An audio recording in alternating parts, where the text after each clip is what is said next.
Hola Diego, Hola, ¿cómo estáis, Alexis? bien, ¿y tú? Tantas lunas. Bien, bien, aquí. Oye, bueno, gracias por aceptar esta invitación. La verdad es que estoy hace un rato, no sé si hay cachado, pero estoy como haciendo unas conversaciones con un amigo en México. Hemos hablado de distintas cosas y se me ocurrió de repente empezar como a entrevistar a otra gente de distintas áreas a lo mejor. Obviamente conozco más psicólogos por razones obvias, pero tengo ganas de entrevistar a más personas también. Como para ir conociendo un poco, ahora en la lógica contigo, ir conociendo un poco distintas áreas, distintos ámbitos de desempeño. Eh, creo que una de las cosas que podemos hacer es eh, difundir un poco el tema de la psicología. La gente todavía como que se imagina en general como el psicólogo clínico que atiende pacientes. Hoy día creo que hay un poco más de conocimiento, un poco más de conciencia que el psicólogo está en otros ámbitos también, que está en la escuela, que puede estar en instituciones, pero la idea es ir conociendo un poco más. Y desde ahí lo que me gustaría primero es no sé, po, conocer brevemente, la gente que no te conoce, eh, bueno, nosotros nos conocemos hace ¿cuánto? 2001, desde ¿2001? el año 2001. ¿Sí? Sí, Ese año entraste a la U, exactamente, ya. Y ahí me tocó hacerte clase. exactamente. El primer año y el cuarto también. En cuarto. Ah, psicología ambiental. Exactamente, psicología ambiental en Psicología, primero, psicología general, inclusión a la psicología psicología. general, después psicología ambiental y después proyecto de tesis, ¿o no? Contigo me tocó. Ah, ya, ya. ¿Cómo, a ver, ¿cómo llegaste a la psicología? ¿Por qué se te ocurrió ser psicólogo? ¿Qué te imaginabas de ser psicólogo? ¿Cuál es la fantasía con la que entraste? Va a ser una cosa intuitiva, ojalá que bueno, yo sé que no todos tienen la misma suerte con su vocación. Yo creo que era psicólogo antes de entrar. ¿Ya? Yo creo que en parte el perfil. Bueno, hay cosas muy importantes. Uno, mi forma de ser, reflexivo, pero ya preocupantemente reflexivo, volado, ya pensando en cosas que no son necesarias pensar. ¿Y eso es Y necesario para ser psicólogo? yo creo que sirve para ser filósofo también.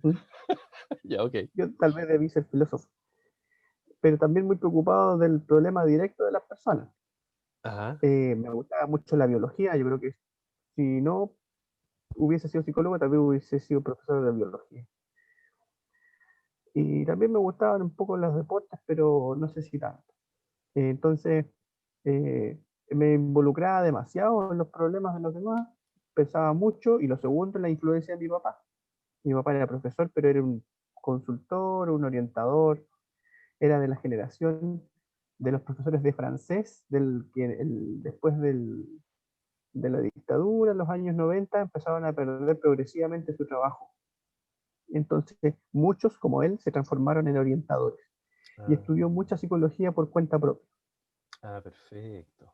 Sí te puedo hablar de él mucho rato, pero es básicamente en un orientador y a veces hacía como de un psicopedagogo de adulto y hacía mucho propedéutico y metodología del aprendizaje y tesis con universitarios. Y se metió mucho Entonces, él me enseñó se metió mucho en programación neurolingüística. también, claro, fue Mm. a Francia a hacer un magíster en lingüística en su área, en el idioma, como profesor de idioma, y después estudió programación neurolingüística. Ya como se enamoró de esas técnicas norteamericanas cuando estaba buscando otras cosas. Él me enseñó psicología primero. De Ya. hecho, yo le preguntaba a él, incluso yo ya estaba en la universidad y algunas cosas me las contestaba a él. Y después era yo quien le contestaba las preguntas a él. Mm. Así fue, pues. Eh, ¿Y, yo creo que es una cosa de adentro, del y, ser nomás. y encontraste lo que encontraba, lo que buscabas? ¿Te hizo sentido? ¿O a ratos te peleaste con la carrera? ¿O siempre No, fue nunca me peleé con fluido? la carrera. De hecho, me acuerdo que una vez en segundo semestre, primer año, me pasaste un uno o un 2 en un control y yo pensé que no servía para la carrera. Me fui No te muy creo. deprimido. Sí. Y me lo pasaste en un pasillo, más encima, entregándolo las pruebas. Y yo pensé que me había ido bien, pero en realidad me fue como las pelotas. Pero era una prueba chica. Era un control de Y ayudantía. yo creo que era segundo semestre del primer año. Fue la Ya. única vez que sentí que tal vez no servía. Pero Mira, nunca me peleé con la carrera en cuanto a los gustos, siempre me gustó. Es más, yo creo que soy tan afortunado como todos aquellos que encontraron su vocación en la primera, que yo a veces iba a seminarios, a cursos extra, tomaba cursos, era como de los estudiantes ñoños que tomaba más cursos de los que necesitaba, iba a charlas para otras universidades, qué sé yo, y a veces no entendía nada e igual me gustaba, a ese nivel de que me gusta. Siento que no entendí la clase de hoy, pero me encantó. Entonces yo creo que la conexión es algo pasó. algo me pasó en la cabeza, quiero entender esto. El tema general tal vez me pareció maravilloso, el lenguaje que ocupaba el profe, no sé qué era, pero yo incluso estuve en clases que no entendí nada y me fascinaron y me encantaba la carrera. Oye, y después cuando ya te titulaste, hiciste clases también. Sí, pues, claro, pues, después fui ayudante, entonces ahí empecé a experimentar con las clases a los adolescentes tardíos y luego clases como profesor Y en la ahí misma universidad, en otras también. sí, pues hiciste ayudantía conmigo también. Exactamente, claro. ¿Y qué te gustó? ¿Te gustó? ¿Te gustó la docencia? Sí, es que yo estaba muy acostumbrado a eso porque mis padres eran profesores. Mm, Mi mamá también es profesora. O sea, digo eran porque mi papá se murió y mi mamá todavía está viva, pero no ejerce, se mm, jubiló. claro. Eh, entonces, yo, ¿cómo se llama? Corregía pruebas a los 8 años, Qué pruebas bueno. de alternativas que me mandaba a corregir mi papá de la universidad. ¿Mm? Todos los hijos corregíamos pruebas. Entonces, era una cosa que ya era La- en la casa de profe. buena. Los libros, repisas por todas partes. ¿Disfrutaste la docencia? Mezclaste, Sí, sí, lo paso bien. mezclaste dos cosas, pues mezclaste la docencia que la traías de la familia y mezclaste la psicología que te gustó y no te dejó de gustar nunca. Exactamente, sí, exactamente. Había ¿Qué te, me entretenía. qué te gusta de la docencia o qué te gustó a lo mejor? Ya no estáis haciendo docencia. No, ¿Qué te gustó de los alumnos de psicología? ¿Siempre hiciste clases de psicología? no solamente. Algunas veces fui ayudante de mi papá en algunos cursos, en la Católica, en la Universidad del Mar. eh, Parece que en esa. Ya, em, de otras cosas que tenían que ver un poco con pedagogía, con psicología, con técnicas de aprendizaje, ok. em, ¿Hay diferencia cosas entre los así. estudiantes? ¿Entre las carreras? Abismante. Es impresionante un perfil psicológico distinto. A veces me caían mejor los de ingeniería. Es que depende, por ejemplo, eh, es distinto. Voy a decir cosas que son súper autorreferentes porque las viví yo y no Sí, tengo claro. mucho parangón.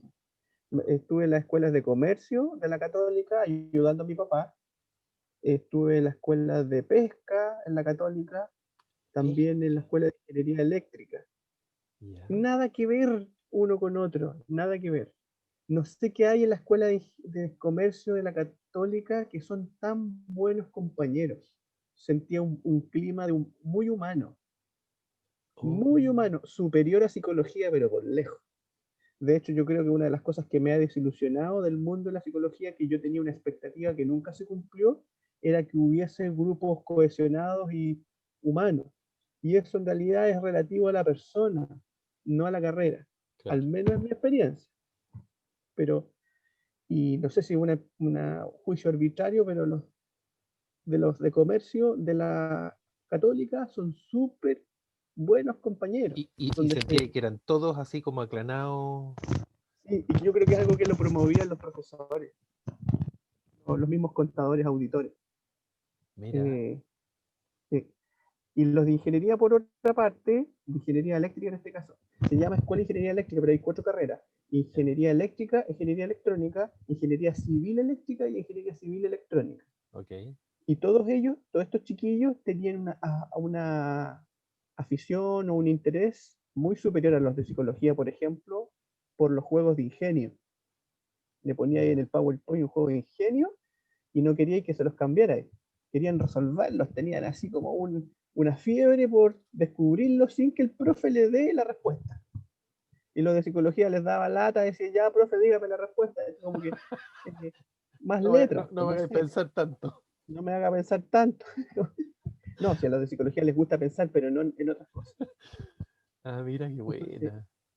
esas son las cosas que recuerdo. También en algún momento lo ayudé en ingeniería comercial del mar, pero ahí pasé muy rápido, hace años. ¿Y, y por qué saliste de la docencia? ¿Se puede contar eso en cámara? Es que no, me fui enojado. Bueno, pasó una crisis existencial.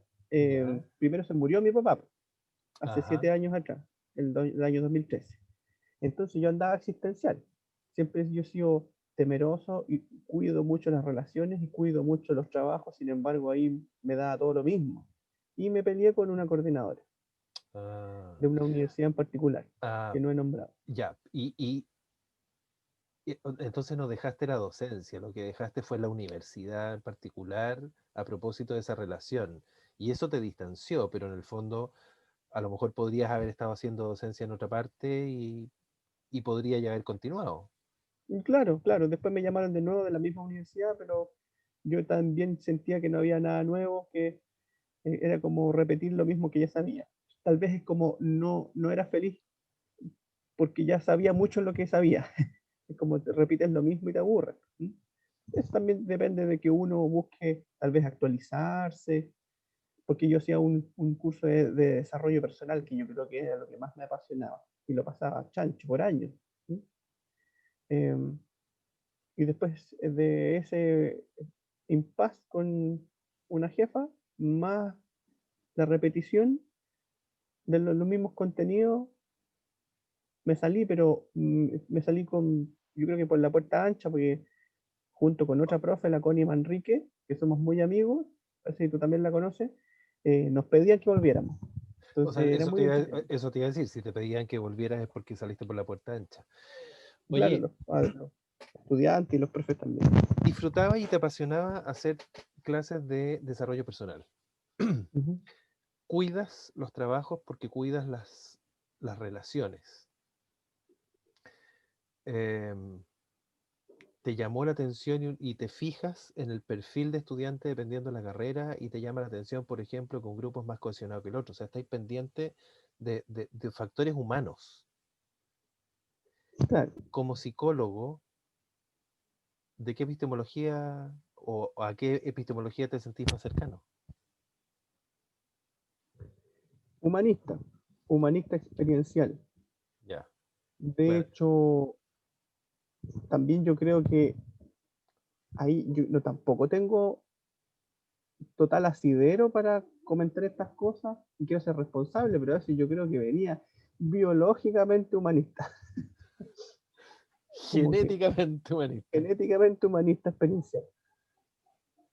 Así bien de la guata, kinestésico, tratando o intencionando la intuición, qué sé yo. Y me formé también en un postítulo muy lindo, que yo creo que es una de las mejores cosas que he tomado en mi vida, un postítulo de Focusing, que no es otra cosa que la llamada técnica de la empatía, Mm, del humanismo experiencial, creado mm. por Gendlin, Eugene Gendlin. Eugene Gendlin, sí. Y con mi profesor, el Edgardo Riveros, alumno directo de Eugene Gendlin, en la Adolfo Ibáñez, allá en Viña. Es lo mejor que pude haber hecho. Me Genial. desarrolló mucho como persona y me complementó la verdad, porque yo al mismo tiempo soy una persona muy racional y esto me sensibilizó, me ablandó, no sé cómo decirlo, me volvió una persona más emocional y en ese sentido más completa, yo creo. Mm. Todavía falta, pero avancé. Mm. Y sin embargo me gusta todo, me gusta mucho el humanismo, me gusta mucho el conductismo también, me gusta mucho el psicoanálisis, pero del humanismo experiencial es de los que más sé. Ejerces clínica. Sí, sí, ahora un poquito. Ejercí harto y ahora, como tengo una jornada completa en una escuela, tomo algunas horas en particulares. Niños, adolescentes, adultos. Yo soy más especialista en niños, sin embargo, me llega más adultos, Mira, sobre todo de ex pacientes que han vuelto y me han recomendado con amigos. Yo creo que ha sido ya. esa es la forma. Ah, ok. La ¿Cómo? verdad, tengo la sensación de que atender a adultos, o a lo mejor te pasa lo mismo, es mucho más fácil Mucho que más atender fácil. niños, Sí, mucho más fácil. sí, Y es claro. sí. Sí, los niños son más complejos, tenéis que tener más herramientas, tenéis que tener más competencias, pero también es más Mm, entretenido, sí, claro. porque es más desafiante. O Exacto, más desafiante, no, desafiante. o desafiante en otro nivel, en el nivel de que Mm, uno tiene que transformarse en un niño de alguna manera. En cambio, en el adulto está ahí como de tú a tú. ujú. Es un desafío Y más cognitivo, si uno quiere. sí, y te desafía a adquirir más habilidades. Mm. ¿Cómo llegáis a la educacional? Porque ya lleváis cuántos años en trabajando en colegio. Desde el año 2013, 7 años en distintos colegios. en dos colegios, dos escuelas básicas, una en Espérate, Valparaíso y otra en Quilpué. ¿2013 estáis seguro? Perdón, no me equivoqué. 2013 es la que estoy ahora.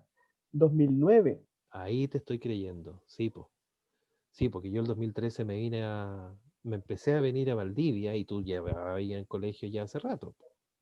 Sí, me equivoqué. Lo empecé en el primer colegio, estuve en 2009, ya no estoy, y en el que estoy ahora O sea, lleváis desde el 2013. 11 años. Ujú. ¿Cómo llegaste ahí? Un colega dejó unas horas y me las ofreció. Me entrevisté con la directora y me quedé ahí unos años, De la en nada. Valparaíso. De la nada, porque no tenía ninguna experiencia Claro, en educacional. no, sin embargo, adapté lo clínico y fui ampliando y ganando habilidades, porque al principio era por la necesidad de evaluar WISC, de la evaluación intelectual para niños, Pa'l pie. y después te van pidiendo, eran poquitas horas, poquitas, como cinco Ya. horas, y después terminé en media jornada. Y En después ese, en la pri- otra escuela, en esa primera escuela, digamos. exactamente, la primera escuela. Y en la segunda, ahora estoy jornada completa. Perfecto. ¿Cómo ha sido? ¿Te ha enamorado? ¿Te ha saturado? ¿Te ha ¿Has descubierto algo nuevo? ¿Te ha maravillado la psicología desde otro punto, desde otra parada? ¿O ha sido más de lo mismo? ¿Cómo ha sido la evolución? Sin duda que ha sido muy diferente a lo que yo conocía. Yo me titulé, o egresé el 2005, pero nos entregaron el título físico el 2006.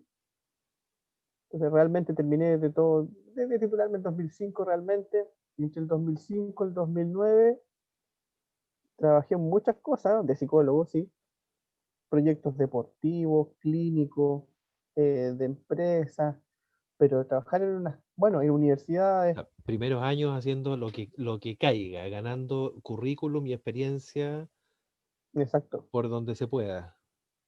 Ah, pero también tengo una experiencia académica súper importante que se me olvidó nombrarla porque es antigua. Justo el 2009-2008 trabajé en la UVM en vicerrectoría. Fui como una especie de secretario del encargado del modelo educativo de la UVM, Ah, mira, de Wilson Vidal. modelo educativo, o sea, trabajaste a nivel de Sí, educacional, pero a nivel de planificación. sí, en vicerrectoría académica. ¿Un Eh, año no, estuviste? no, sí, como un- creo que fue un segundo semestre re poco, porque justo fue el año en que compró Lawrence International a la UVM y se fue mi jefe para afuera. Así que yo también. Ya, Y me conservaron como profesor de la UVM como de psicología, pero ya no más en vicerrectoría, ya. ya que Lawrence tenía su propio modelo educativo, Sí, claro, norteamericano me parece. Y este era de la UVM, de nadie más que la UVM, creado por Wilson Vidal, o claro. armado por Wilson Vidal. Aprendí montones. Se me hizo fácil leer los perfiles de egreso, sobre todo, de las universidades. Claro. Pero como Wilson, se sabe, Cabezón Wilson, sí, ya como se sabe, la pega en la universidad era muy, muy inestable. mm, Y una de las razones de la escuela es que es una pega mucho más segura. Se puede cuidar y no te van a echar. En cambio, en la universidad tú la puedes cuidar y te pueden echar igual. Entonces, es súper súper complicado. Pero lo de las competencias fue súper interesante aprenderlo en vicerrectoría. buena, y con un buen maestro. Sí, sí, Wilson, un seco, mirada sistémica además, así que ahí pudiste conocer claro. también, La mirada desde arriba, global, ahí ya casi no era psicólogo a esas alturas, porque claro, ya estaba siendo como un experto en educación. claro, Era otra cosa, más que psicólogo. Estaba mirando todo. Conversábamos con todas las carreras, era súper choro, tratando de implementar ese nuevo modelo educativo que en el fondo era su propio perfil de competencia. Yo creo que mm, era bien humilde él, ¿eh? Creo que fue bien humilde porque se refería al modelo educativo del UVM, pero yo creo que era el modelo educativo de él. Y creo que él lo creó y era muy bueno, muy claro, muy parsimonioso, mm, muy fácil de entender si te lo explicaban. Y era una síntesis de todo lo anterior, porque como él es disciplinado, sí, estudiaba todos los modelos anteriores, sabía todos los modelos que se te puedan ocurrir y se lo sabía. Y hizo una síntesis. los manejaba bien. Bueno, Exactamente. y esa es otra experiencia que ya es, como decís tú, como no siendo muy psicólogo finalmente, Mm, fuiste ayudante de un asesor, que claro. casualmente era psicólogo, pero estaba ahí Mm. en el nivel como de asesoría. Eso también te tiene que haber nutrido para lo posterior. Po. Sí, claro. Sin embargo, ahí yo no sé cómo se llama el pecado que cumplo, de que cometo. Yo sabía esto que ahora se está implementando, se está tratando de extrapolar a las escuelas. Me refiero por ejemplo, el aprendizaje basado en proyectos, que es Ya, una sí, forma de trabajar en las escuelas básicas, que es algo que se hablaba en las universidades mucho antes. sí, Llegó claro. primero las universidades y después la escuela. Sí, pues Y yo no me ese es un atreví, modelo antiguo. claro, pero recién llegando po, a las escuelas Sí, de Chile, sí, pero y no a todas las que contratan el curso. Po. claro, pero como modelo, digamos, de aprendizaje es antiguo. Sí, claro, pero es más, ya estaba instalado en las universidades chilenas mucho antes, me refiero desde el perfil de competencias, por ejemplo, de pensar en desempeño, en un hacer más que en un pensar, Mm, no en un conocer, no en un ser un ratón de biblioteca que, como se dice, recita libros, digamos, sino que en hacer proyectos, era un modelo de WM también en la sí, claro. psicología. Sí, pues ustedes los poníamos a hacer práctica acotada desde primer año. Po. Claro, claro.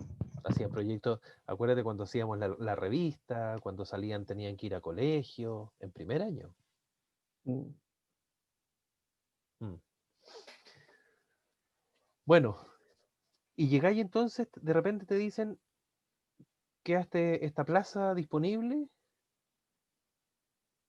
¿queréis En la escuela, en la escuela? claro.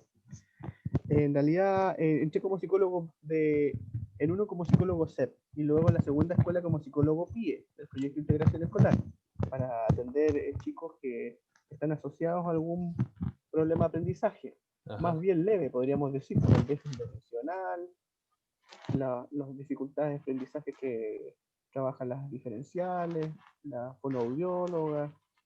Después se fue ampliando a más allá de trastornos del lenguaje y cosas eh, como se llama, leves, podríamos decir, al trastorno del espectro autista, cosas por el estilo. Y luego siempre te van pidiendo más de lo que corresponde, porque en el decreto puede decir que tienes que tener esos diagnósticos, pero después siempre te meten más gente, siempre. Sí, po. Siempre dicen, no, estas son tus plazas, estas son tus horas. No, disculpa, vamos a tener que ampliarte las horas. ¿Puedes tomar más? Siempre, siempre. Y normalmente son problemas emocionales. Mm. Y uno tiene que ser como experto en todo. Y respondiendo a tu pregunta, que todavía no termino de responder, te dijiste, ha sido muy distinto, pero diametralmente, pero extraordinariamente distinto. No tiene nada que ver un trabajo de clínica con metiéndose en un colegio, aunque ocupes herramientas clínicas. Hay cosas que hay que transgredir a mi juicio. Tal vez como yo, hay principios de la psicología clínica que hay que transgredirlos, si no, no podéis trabajar Por en la ejemplo. escuela. Trabajar en equipo significa compartir información. Y esa cuestión del secretito, no que todo reservado, no le cuento a nadie, no puede ser, porque tengo que confiar en mis colegas. Yo me hice una pregunta, ¿te acuerdas que Wilson Vidal nos preguntaba algo muy sabio y yo me lo tuve, me sirvió, me sirvió. El primer año conversábamos, él nos hacía preguntarnos, ¿quién es el cliente en un trabajo? ¿Quién es el verdadero cliente? Y uno se reflexionaba respecto de eso. Y yo me pregunto, ¿quién es el cliente en una escuela? Y yo tengo la respuesta, tengo la respuesta. Uno dice, pues puede ser el cliente el empleador, pues si él te paga, pues, te paga el sostenedor. No, para mí no. Y una respuesta mucho más, eh, no sé cómo decirlo, como para quedar congraciarse. Los niños que son el futuro de Chile, ellos son el verdadero cliente. Mentira, tampoco. En mi opinión, tampoco lo son. ¿Quién es el cliente para mí en una escuela? El profesor jefe. Ese es el verdadero cliente, no es otro. Yo trabajo para el profesor jefe y ellos no lo saben, Mm. pero por alguna razón se llevan excelente conmigo. La verdad es que es un truco, estoy diciendo algo que nunca adentro de la escuela no lo digo. Eh, Ellos me hacen la reputación. Claro. Si yo defiendo a mis profesores jefes, tengo que trabajar una confianza, tengo que enseñarles cómo trabajo, tengo que mostrarles protocolos, tengo que decirles cómo qué estoy pensando. Y si me los gano, ellos son mis aliados, yo los defiendo a ellos y los logros los atribuyo a la dupla o al equipo. Y son ellos quienes se encargan, sin que yo se los pida, de decirle al sostenedor y al director que en realidad fui yo el del mérito. Cuando ellos lo creen que es correcto pensar así. Entonces, yo creo que hay que aprender a trabajar en equipo y saber cuándo compartir información y cuándo no. En otras palabras, hay que ponerse más cahuinero. Claro. Claro, y finalmente el profesor jefe, en la medida que esté bien parado, que es el profesor que tiene mayor dificultad porque tiene una carga extra súper importante, que no es solamente el tema de dictar una cátedra, una asignatura, sino que se lleva la carga del peso, del vínculo con los chicos, del vínculo con los padres y apoderados. En la medida que ese profe tú lo tengáis bien apapachado, digamos, bien contenido, eso fluye también hacia los alumnos, que finalmente son el último beneficiario. Sí, exactamente. Y además que yo simpatizo y tal vez empatizo con los profesores porque mis padres eran profesores. Sí, claro. Incluso mis padres no eran fans de su propio gremio, hasta eran muy críticos respecto a su propio gremio, pero yo creo que soy mucho más protector del gremio de los profesores que mis propios padres que eran profesores. Mm. Eh, Porque por el estrés que sufren. Es muy duro y Ah, la gente le cuesta mucho empatizar con los profes, con todo lo que sufren. Y si tú empatizas con ellos, te lo agradecen eternamente. sí, Tú le das unas gotitas de reconocimiento sí, es verdad, y con eso ya te lo ganaste. es verdad. Oye, chuta, yo creo que da como para que conversemos muchísimo, pero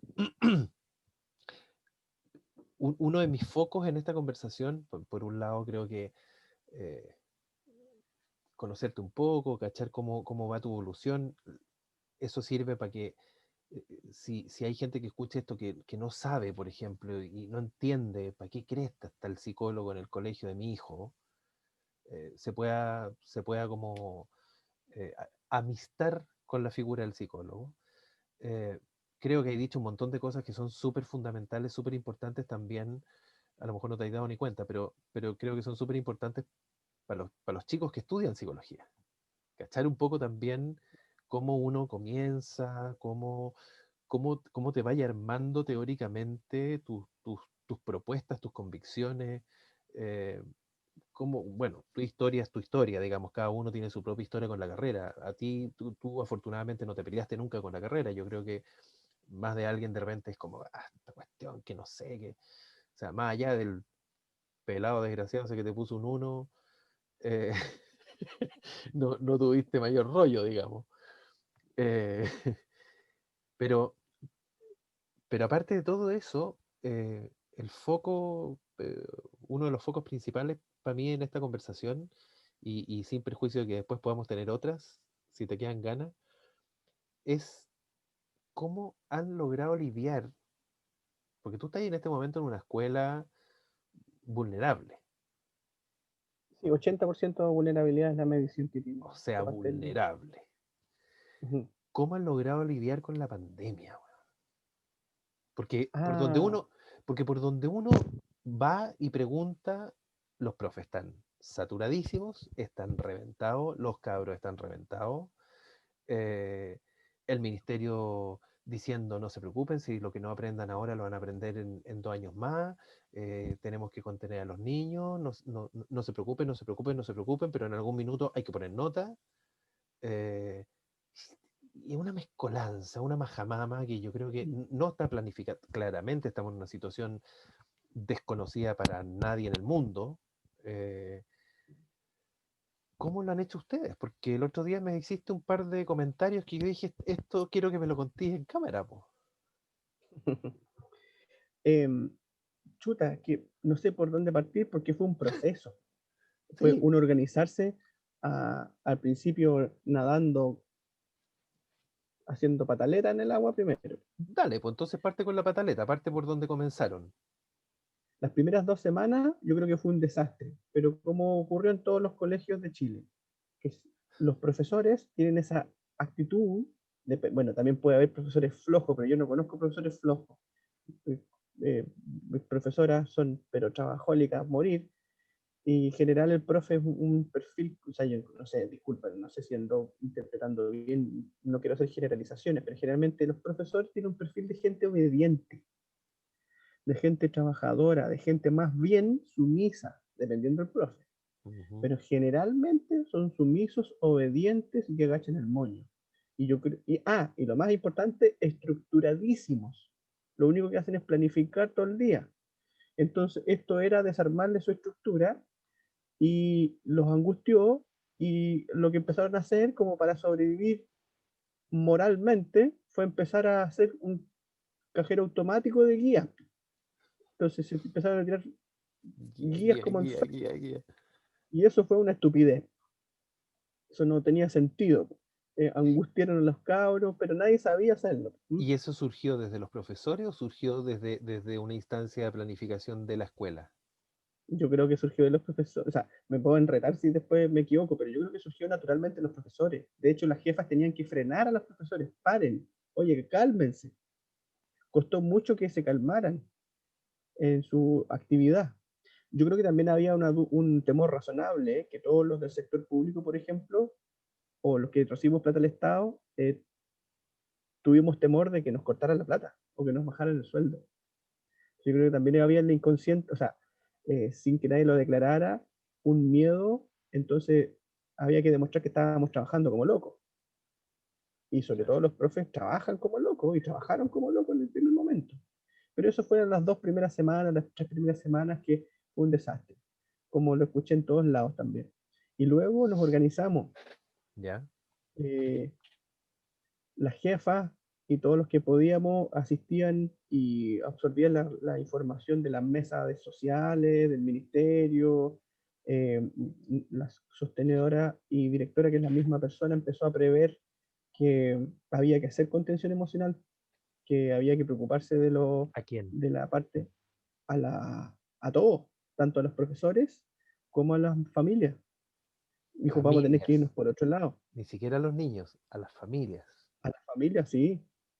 Y entonces yo le dije, en otros términos, si cabrense de ocuparme como maestro chasquilla, creen que soy psicólogo organizacional, de la emergencia, de comunitario, deportivo, PIE, selección de personal, todo. ¿Por qué no contratamos a alguien que sepa de esto? Que ya haya trabajado en emergencias. Ah, Bueno, y entonces yo conozco por dos personas distintas a la María José Benavides, de la Escuela de Valparaíso, psicóloga, que trabaja en el IST y que ha trabajado toda su carrera en relación a las crisis, a las emergencias, a las tragedias de los accidentes laborales, por ejemplo. Entonces ella es psicóloga de la emergencia claro. y estaba en catástrofe, es como en el terremoto del norte. Fue en auto para allá con los traumatólogos, con todo. Y ella nos dirigió eh, la contención emocional, digamos, ¿ya? Al equipo. Claro que para ella también era una locura porque era todo nuevo. Dice, yo he hecho esto, esta es mi pega, sin embargo, nunca he hecho algo así. Todo es presencial. Y esta cuestión de a distancia Claro. me incomoda y toda la cuestión, pero lo hicimos igual. Y hicimos en dos etapas. Primero, una contención emocional a los profesores y a funcionarios, en realidad. A todos los funcionarios. ¿Cómo resultó eso? Y después, espectacular. Porque tú escuchas a los profes y se sienten bien. ¿Mm? Eh, Por cierto que en la descarga, en la catarsis de esas cosas, contaban tanto sus dolores personales, algunos revivían ataques de pánico, algunas profesoras que habían tenido antes, se empezaron a brotar de nuevo las patologías previas que tuvieron alguna vez, Ajá. que tuvimos con todos en algún momento. Algunos más fuertes, otros no creían, otros estaban pero ya en el colapso mismo, y también el temor de qué rol tomo yo ante la familia y los niños, ¿ya? Sobre todo eso, no se sentían capaces, se sentían incapaces de contener al otro. Por lo tanto, era muy bienvenida la ayuda externa, para poder estructurarlo. Y que finalmente era eso, estructurarlo. Porque en el fondo era estructurar los recursos que las personas sí tienen y no saben que tienen, ¿ya?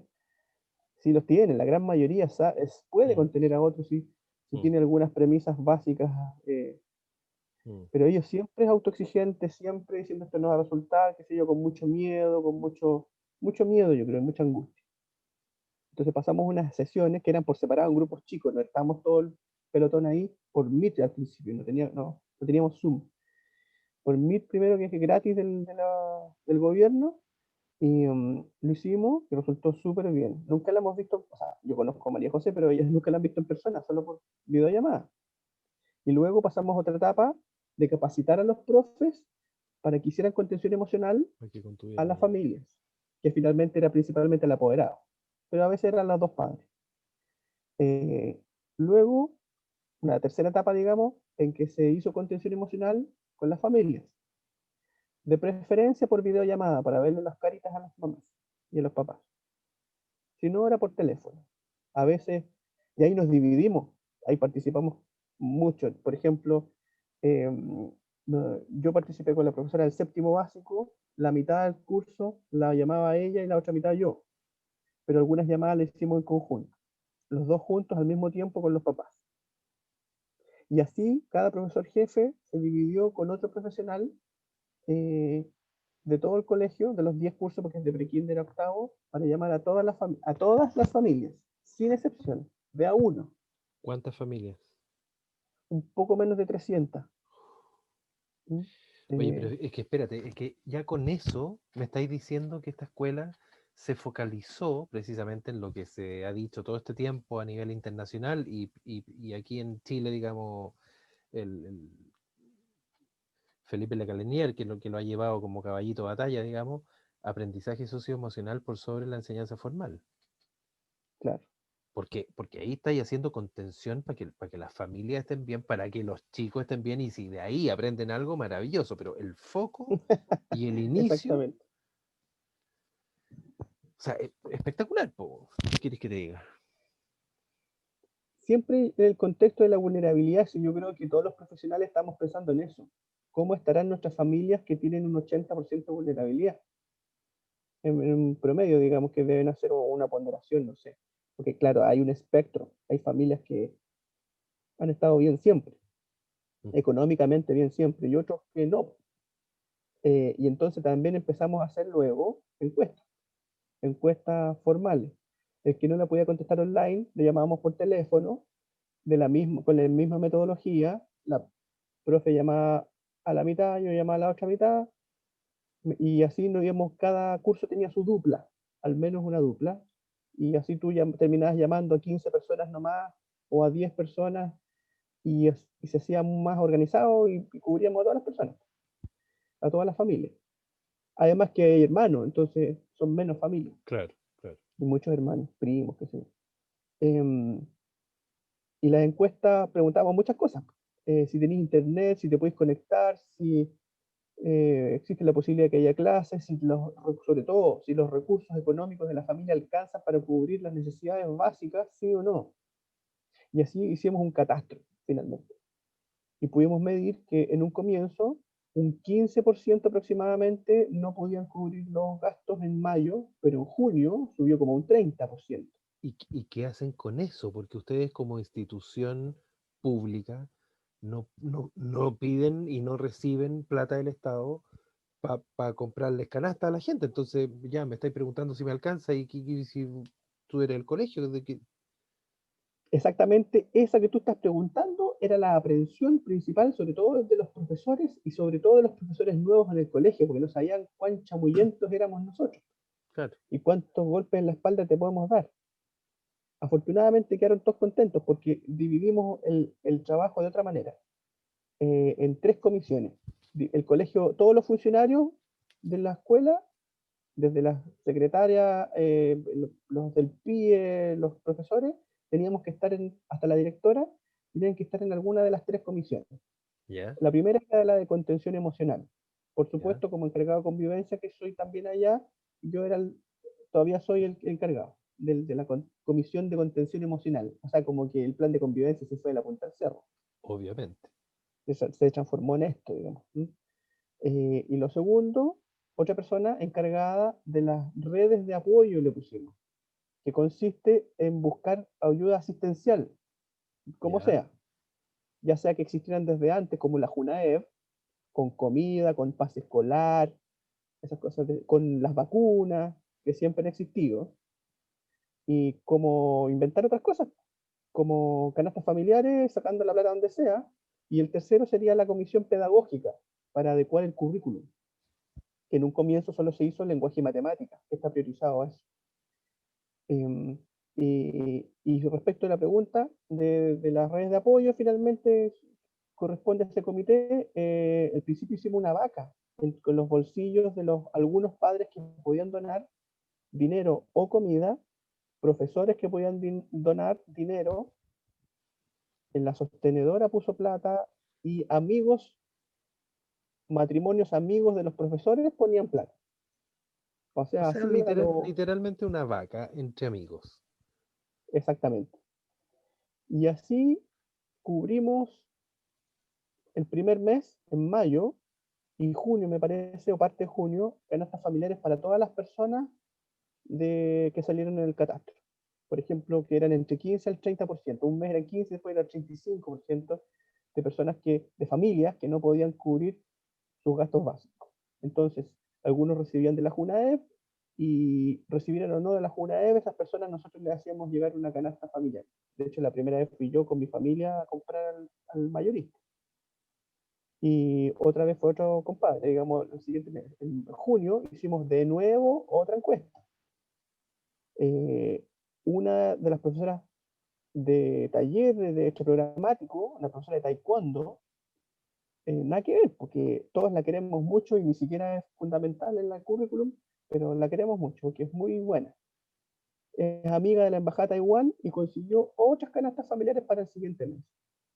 Y como son taiwaneses, yo pensé que era un estereotipo, pero era verdad, trajeron entre las canastas familiares de aseo y comida 18 kilos de arroz por familia.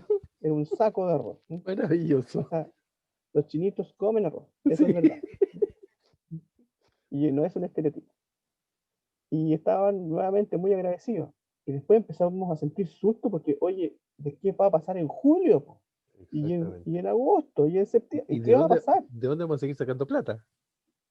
Bueno, algunos que también, muchas personas por su cuenta, por las juntas de vecinos, y si no tratamos de ayudarlos nosotros, hacemos enlaces con la municipalidad. Y entonces fue súper útil la ayuda nuestra, yo creo, porque las ayudas municipales llegaron y del Estado llegaron de canastas familiares, pero se demoraron un montón, como Mm. 2, 3 meses, no me acuerdo ya cuánto. Entonces, en el primer instante estábamos nosotros. Y luego ya perdí la cuenta de los meses, pero afortunadamente nos dimos cuenta de algo, que el 30% aproximado de las familias que no pueden cubrir sus gastos no aumentó nunca más. No aumentó, No aumentó, ya, no empeoró. se mantuvo. Este 35% no aumentó. Después si llega el 50%, ¿qué vamos a hacer? Claro. No ha aumentado hasta el momento. Y se han Eh, mantenido encuestando mes a mes, cada 2 meses. Ahora hacemos encuestas, pero es más corto, Ya. porque ya sabemos que se pueden conectar. ¿Cómo Nosotros, están? de hecho, le Bien. estamos dando... ¿Cómo? ¿Cómo están? Bien.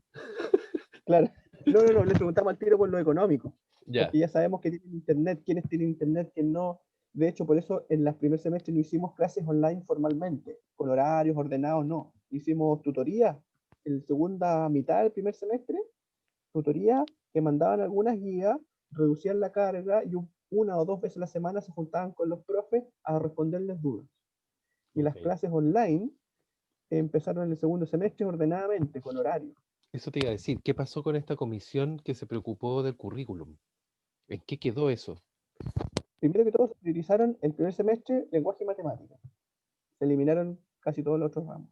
Y ahora han dado un nuevo enfoque. Hay lenguaje y matemáticas todas las semanas, inglés no se hacía, y sí se hace cada 15 días una clase, bueno, depende del horario de cada niño, de cada curso, perdón, una clase mixta de música con educación física. Los dos profes en la misma y planifican juntos, que Qué al buena. parecer ha tenido mucho éxito porque es muy O sea, entretenida para los niños. algo así como hagamos deporte bailando. Exactamente. O si no, en la primera mitad están cantando con el profe de música y el profesor de educación física controla el chat y agrega a los niños que están Ya, entrando por Zoom, lo ya. ayuda a organizarse, y después la última parte están todos haciendo educación física, hasta el profe de música, hasta las mamás, lo que quieran. ¿M? Y eso, sobre todo los niños pequeños, lo encuentran divertidísimo. Eso es cada 15 días, porque en los otros 15 días entramos los de Presencial. orientación. Ah, no, es por Zoom. Ah, por Zoom. Ya, No es por Zoom, no hay clases presenciales. ya. Y los otros 15 días es clase de orientación, que entramos nosotros, la Comisión de Contención Emocional, a la clase de orientación. Hay una comisión que entra a todos los cursos, y a mí me toca en sexto y séptimo, y los otros le cuento a los otros profes que trabajan menos horas presenciales, que son dos profes de educación física, más la profe inglés, están tomando otras funciones, como por ejemplo, le dan duro a la planificación de contención emocional. Preparamos clases junto con los profesores para que los niños se expresen y hasta el final del semestre, pues, sobre distintos temas que están planificados, de conflictos en el hogar, de ansiedad, de dificultad para concentrarse, y preparamos presentaciones, conversaciones, y una cosa muy chora que el colegio contrató fue a un sonoterapeuta, que Ya. es un profesor de educación física externo a la escuela, no pertenece, pero realmente él es sonoterapeuta, y con instrumentos de distintas tribus, como didgeridoo, que trutrucas, que tamborcitos, djembe, hang, cualquier cosa, va eligiendo vibraciones según la clase que le pedimos. Como vamos a trabajar la ansiedad, entonces él fabrica un video y nos lo manda durante la semana que nos toca la clase de orientación. Se presenta con los niños y es un estímulo, y él da consejos y nos conecta desde la música, ¿cachai? Entonces no hace cerrar los ojos, y de verdad a mí como adulto me funciona. De hecho, a veces ha sido el mejor momento del día la clase de sonoterapia. Oye, pero espérate, o sea, es que me estáis ampliando y me estáis quebrando todos los esquemas, porque más allá de que tú estás en un colegio de alta vulnerabilidad y que puede ser una situación a lo mejor que claramente no todos están en esa misma, puede ser municipales, pero a lo mejor no con tanta vulnerabilidad, muchos subvencionados y también colegios particulares pagados. Claramente a lo mejor en los colegios particulares pagados el tema de, y que eso puede ser un prejuicio también, digamos, pero tal vez el tema económico no va a ser el gran tema, sin embargo, también hay gente que claro, se mueven en otros niveles, pero pueden haber perdido su empresa, pueden haber, qué sé yo, ¿no? Alguien que trabaja, que tiene una empresa de turismo, hasta ahí llegó. Ya, pero dejando eso de lado, o sea, primero fue contención emocional, contengamos a las familias. Y luego, o sea, no solamente me estáis diciendo que adecuaron el currículum, ya, ok, después de las 2 primeras semanas caóticas, que métale guías y no sé qué, no solamente se priorizó, o sea, ya, lenguaje, matemática, me parece súper lógico. Después vamos metiendo algunas otras cosas. Empiezan a hacer estas duplas de trabajemos en conjunto música con deporte. O sea, el foco de cómo sacamos a estos cabros adelante en esta situación donde están encerrados en sus casas, donde a lo mejor son 5 o más integrantes en casas chicas. eh, el colegio, o sea, contrata un sonoterapeuta, o sea, cosas tan simples que a un colegio probablemente no le cuestan tanto. ¿Cachai? O sea, no estamos hablando de que hicieron una inversión, me imagino, millonaria. Con sonoterapeuta no. Con otras cosas sí. ¿Ah? Con otras cosas sí. O sea, con el sonoterapeuta no, porque más encima ni siquiera es carero. El- Trabaja súper bien y no es carero. la psicóloga, me imagino que tampoco habrá sido una cosa tan, porque es una intervención como más puntual, tal vez más cara, sí. Sí, sí, más cara, porque además tuvo meses trabajando, Y, entre comillas, presencialmente o videollamada, pero y ella tiene meses una especialidad, digamos, tiene una expertise que obviamente, sí, ok, pero lo que voy yo es que con, no necesitáis millones para poder rearticular todo en, y con el foco del bienestar psicológico de los cabros y de trabajando. las familias, que es lo que les va a permitir cuando llegue el momento retomar el currículum. Y claro, claro, esa es la idea. ¿Cómo han recibido los chicos y las familias esto? ¿Qué les dicen? Yo creo que la conciencia es mayor en los padres, tanto en las encuestas, pero sobre todo en los ricos cuando te lo dicen en persona o lo mandan a decir, es que la escuela se ha pasado, ya no hay nada más que pedirle ni que hacer, ¿m? Porque nos han dado todas las pasadas y muchas ayudas, y hay cosas que no te he nombrado. Por ejemplo, estábamos preocupados el primer semestre, fue esto, por estimularlos a los chicos y darles un estímulo grato como un regalo, pero que fuera educativo. Entonces, la GFUTP contactó a una empresa de hermana desde Santiago que vende juguetes didácticos y compraron un kit según la edad de juegos didácticos que estimulan las habilidades de ejecución. ¿Sí? Y se los mandaron a cada niño de la escuela de prekinder a octavo. Los de octavo tenían los juegos más complejos, como por ejemplo, o sea, no los de octavo solamente, sexto, séptimo y octavo tenía juegos, es un kit, no era un solo juego, pero por ejemplo tenía unos mecanos de madera con fierritos. Y los más chiquititos tenían muchos juegos o sea, perdón, libros para pintar, con cosas para ensamblar. Unos juguetes de plástico con imanes que tú le metes un lápiz y hace figuras. Como ese que tú tenías en una mesa una vez que tú le metías la mano con Mm, palitos, pero mm. esto se hace con un lápiz y se levantan de a uno. Y eso ya lo encontraron lo máximo los papás. O sea, pero es que es un nivel de preocupación y de ocupación, porque no es solamente que estamos preocupados, o sea, están haciendo cosas, que, como te digo, o sea, todo dirigido al ACE versus el EF, aprendizaje ¿Cómo? socioemocional, el Ah, aprendizaje perdón, claro. socioemocional versus la enseñanza formal. claro. Y también otro comentario que me encantó fue que la María José, la psicóloga externa, que ya terminó su trabajo, ahora me corresponde a mí hacer algunas sesiones con los profesores. eh, los profesores nuevos, que son 4 profesores nuevos, decían que se sentían orgullosos de haber llegado aquí y de lo que estaban haciendo como profesores, que lo iban a recordar con orgullo en el futuro. O sea, Entonces, yo eso. no sé si tú tenéis contacto con colegas que estén trabajando en otras escuelas. Y no sé si tenéis conciencia de lo bichos raros que son ustedes. No Posi- tanta, la verdad, porque estamos como encerrados en nuestra burbuja, en posi- cierto modo. bicho raro No he preguntado. positivamente hablando. Sí, en cierto modo. O sea, yo he visto Eh, colegios que se definen como de alto rendimiento, que obviamente su tema es rendimiento, rendimiento, rendimiento, pero colegios que podrían estar en la misma, en el mismo rango y en la misma lógica, donde a lo mejor los colegios saben que no van a ir a competir con grandes puntajes, que no ese es el foco, mm, y sin embargo están repletando y reventando a los cabros con guías, po. mm, claro.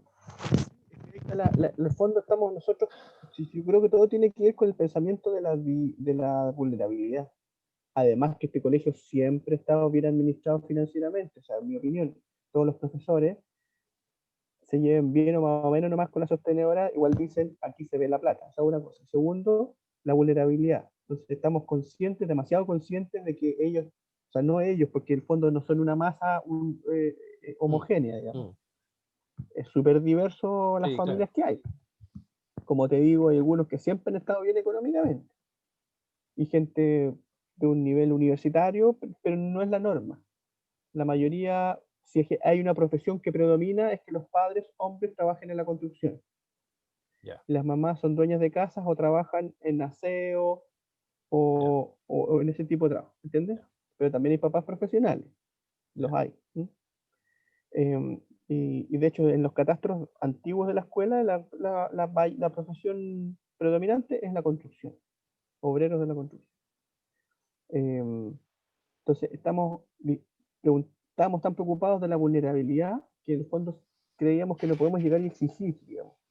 Mm. Además, como todos, ni siquiera nosotros nomás, pues todos no entendíamos qué les estaba pasando, digamos. Me refiero a la pandemia que no pasaba hace 100 años. Y entonces sabemos que tienen esa desventaja. Creemos que es injusto porque hay mucha desigualdad.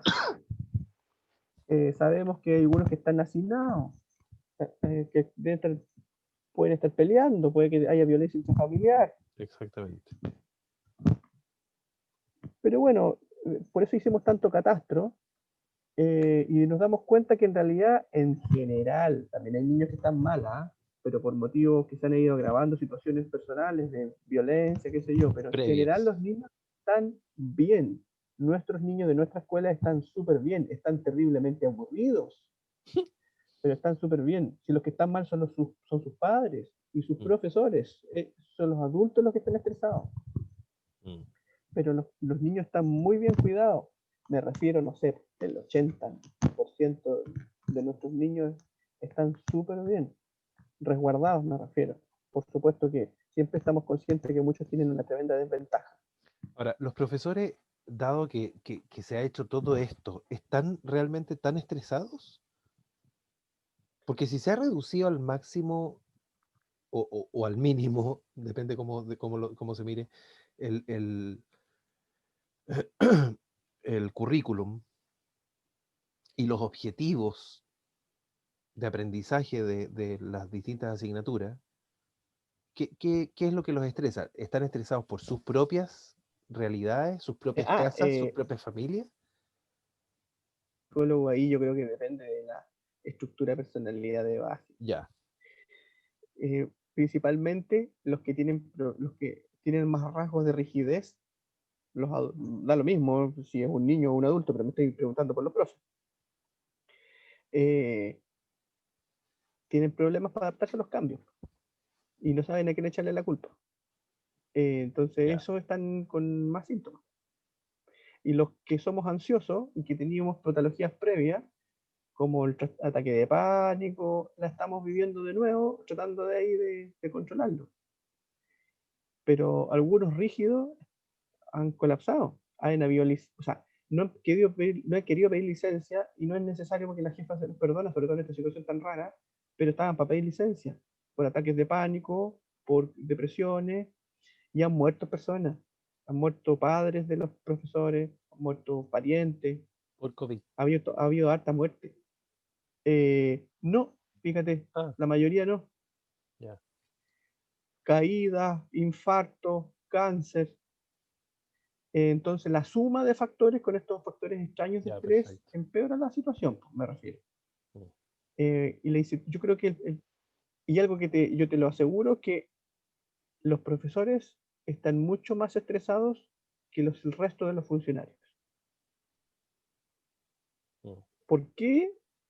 Tal vez porque son los más importantes, por cómo se toman el rol. Ahí puede que me falte empatía nuevamente, pero sin duda que los profesores, al menos en su discurso, en el reporte directo que te dan, te dicen que están sufriendo y te pueden nombrar una lista de síntomas fisiológicos mayor a la que te dan los funcionarios. Que te dicen, no, estoy bien, pero aquí me las bato. Están mucho más tranquilos los asistentes de la educación que los mismos profesores. Hay una diferencia obvia, obvia. Mm. Sí, claro. Es como que ser profe es un factor de estrés. Y yo creo que es así, sobre todo en una escuela vulnerable. Mm. O sea, en general, Entonces, diría yo. En general, si mm, comparáramos profesiones, yo creo que o sea, si hay una carrera, salvo los profesionales de la salud, que es donde siempre se ha descrito el burnout, es la mm, docencia, po. exactamente, claro. O sea, claramente desde esa perspectiva es una profesión de riesgo. Mm. Tengo la fortuna, sí, tengo la gran fortuna, y yo creo que eso depende de la escuelita que está en la punta del cerro en que estoy yo, que no era así la otra, en que algunos profesores que yo les enseñé lo que era el burnout hace varios años y algunos se escriben, entonces yo estoy quemada, estoy quemado, pero yo no les creo porque yo creo que está ahí con un agotamiento emocional y con estrés, pero la calidad del trabajo es súper buena y el vínculo con los niños es súper bueno. Claro. Claro, Entonces, Están, no están, sé si es están, burnout. están confundiendo Mm, estrés con burnout. exactamente. Porque el Están súper burnout estresados, efectivamente te afecta también la vinculación, po. claro, No pero es ellos no, solamente el agotamiento. Mm.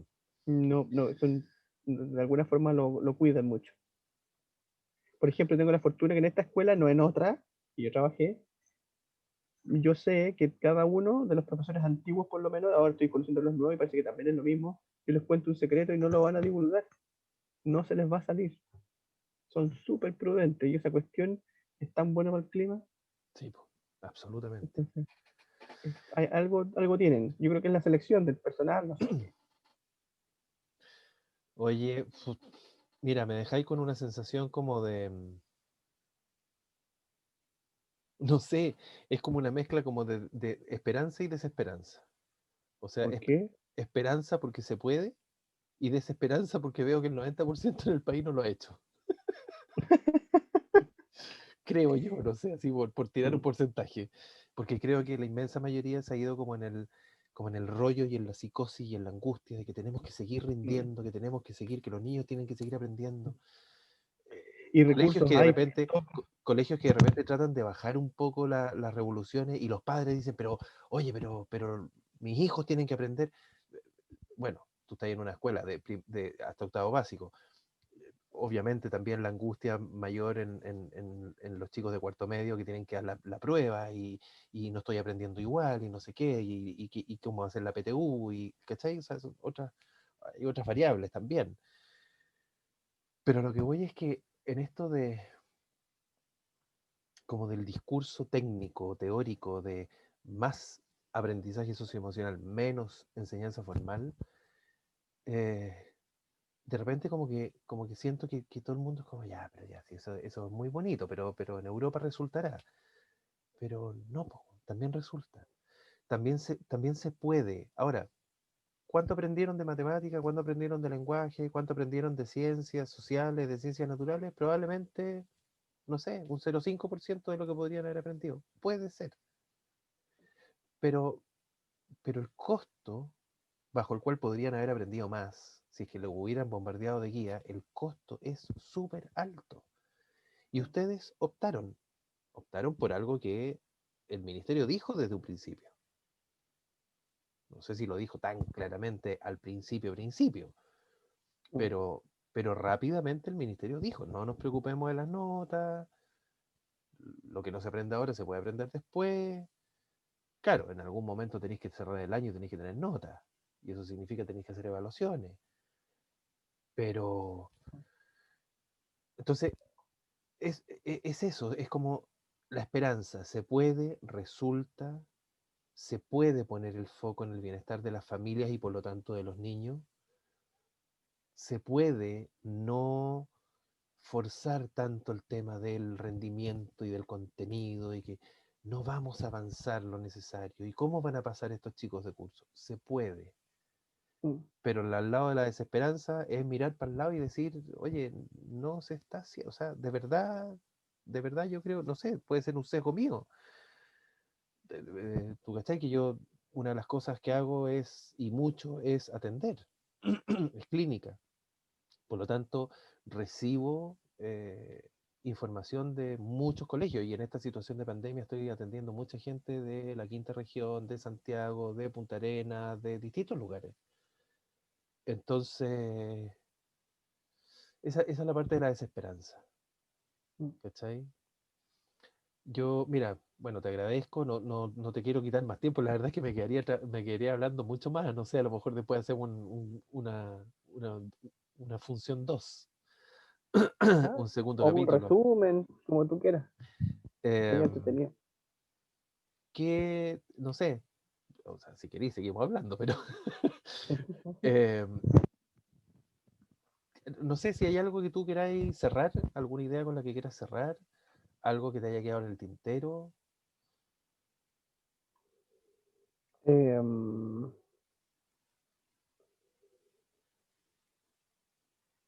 Mira, no sé, es que yo creo que me falta experiencia comparada, es como me faltan relatos de otras escuelas y colegios. Es muy a lo doméstico. Por ejemplo, puedo mirar el caso de mis sobrinas, que van en un colegio de una realidad bastante diferente, la Alianza Francesa de Chicureo, como un poco distinto. ¿M? Claro, Allá no hay 80% de vulnerabilidad, por lo que me han contado. Y igual es penca porque el fondo, yo encuentro que independiente de todo lo que estamos haciendo, la diferencia es abismante, porque mi sobrina mayor tiene, de las que va ahí, porque tengo 4 sobrinas, pero de las chicas, tiene 12 años. Y mi mamá, que es la abuela, me cuenta que cuando está en su casa están todo el día en clase, desde la mañana hasta las 6 de la tarde. por eso te Lo que digo lo pasa que es que, te bueno, digo. entonces, ¿qué onda? O sea, los chicos nuestros también están en la tarde, pero empiezan en la tarde y terminan en la tarde. No, no están todo el día en clase todos los días. ¿Eh? No es así, es un ritmo, pero total, tan distinto. Afortunadamente mi sobrina la Victoria no es normal porque es excepcionalmente con buena concentración y laboriosa. La chica es más normal, se Más, cabrea, más dispersa. es más dispersa, una niña, porque tiene 9 años. Eh, entonces, nada que ver lo que están recibiendo uno con otro. No sé qué es mejor o qué es peor. Exactamente, eso te iba a decir. Ojalá que sea equitativo, es decir, no igualitario, equitativo, que cada uno reciba lo que necesita. Ah. Pero después, cuando seas grande, eso, los cabros de la Alianza Francesa van a estar mucho más adelante que los del siglo XXI de mi colegio. ¿M? En Eh, contenido, en contenido, sí. pero en aprendizaje para la vida. No sé, la verdad que no sé, porque es un colegio bastante hermético y sé poco, pero además que tiene una estructura francesa, ya no existe el GFUTP, no tenía quien reclamarles. Eso entiendo que el UTP fue un invento de la dictadura. Mm, Entonces no, mm, es una estructura distinta, tenés que buscar, tenés 2 reuniones al año como papá, como que es claro. más Sí.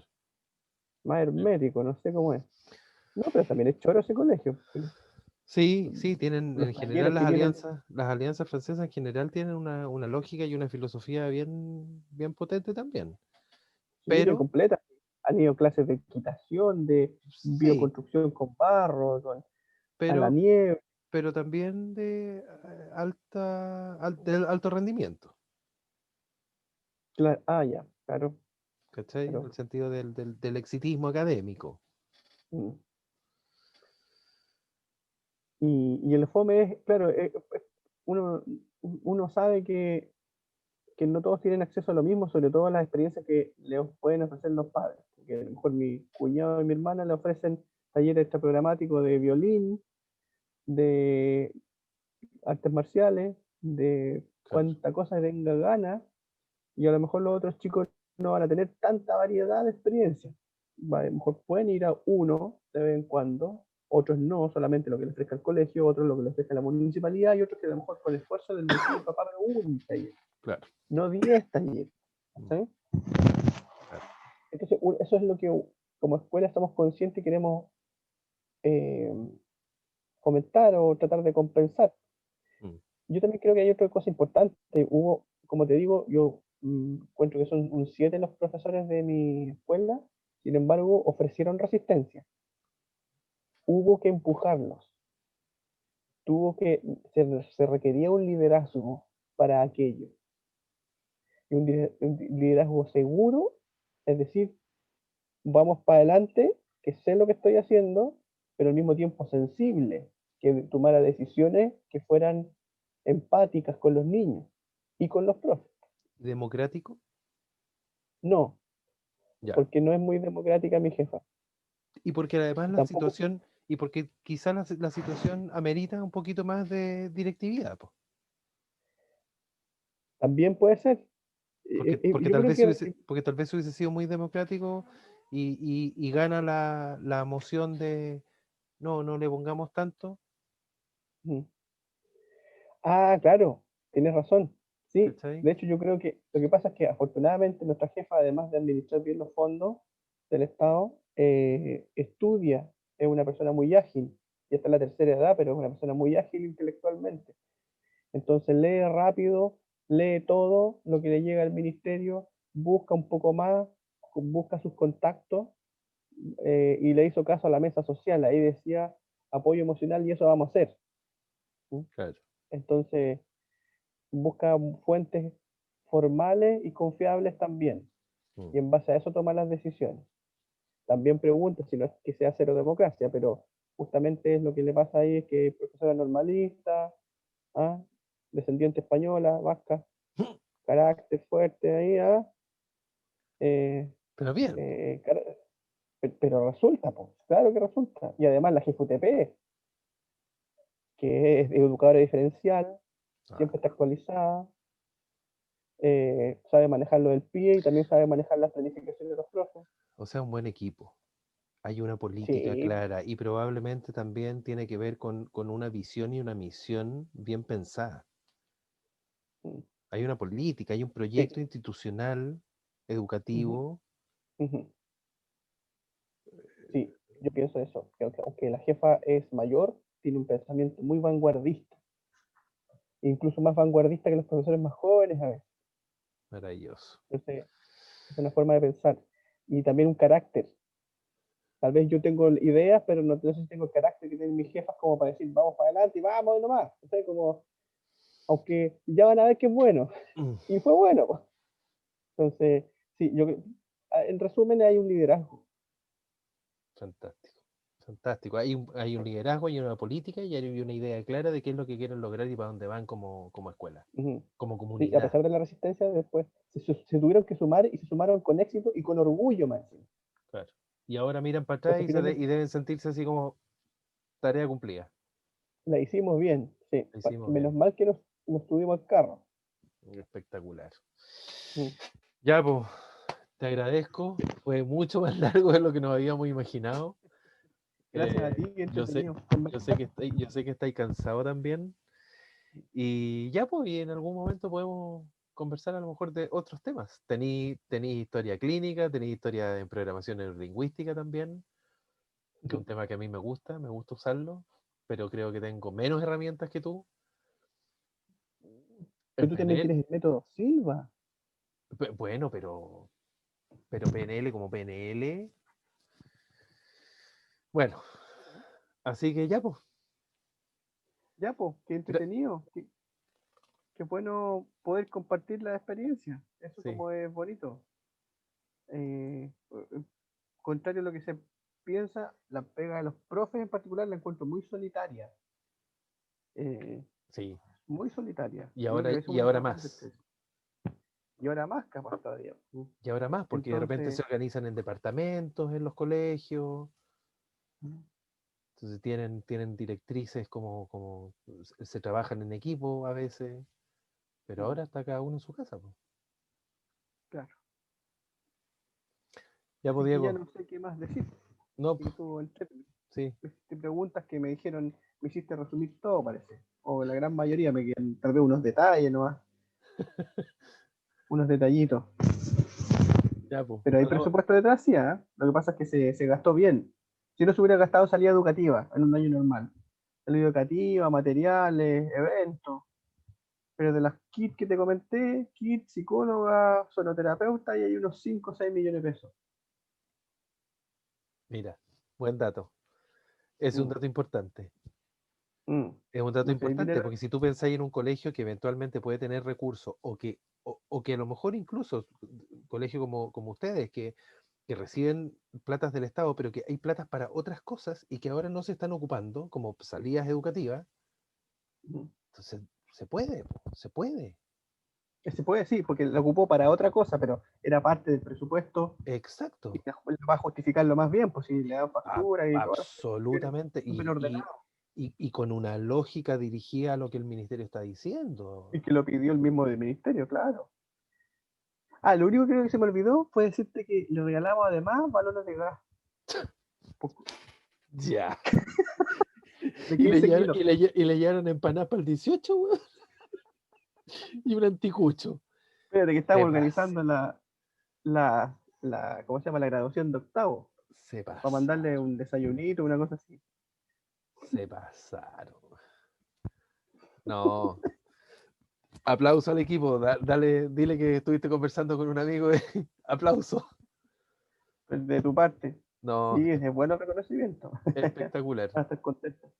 espectacular. Ya, pues, 1.000.000 de gracias. Ya, pues, te pasaste. Un Muy abrazo. entretenido. Que estés muy bien. Saludos a los alumnos que nos pueden estar viendo. Chao, Sirva de chao. algún testimonio. Sí, Chao, de chao, más. chao.